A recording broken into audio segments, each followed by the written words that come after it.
Okay guys, once again, not for sale ang ating mga pullets, ang ating mga materyales, not for sale. Nire-ready na ni Master Marcus, chine-check niya, So ito bloodline. para sa nagre-request ng malaking manok. So this is 3/4 Bruce Barnett, 1/4 na blue face. 3/4 Bruce Barnett, 1/4 blue face guys. Ang gandang manok nito. Ano, malaki ba, maliit? Ano?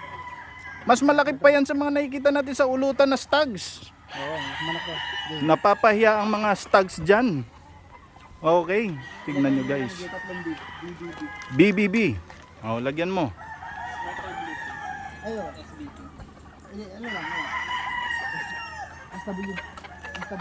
SW tapos B. Blue face. Yan Yan guys, naka-ready na Once again, not for sale ang mga manok natin, not for sale. Pamigay lang po ito sa ating GC. Maraming salamat. But if I lay down and I play dead and I stay dead, maybe you'll get sick of being the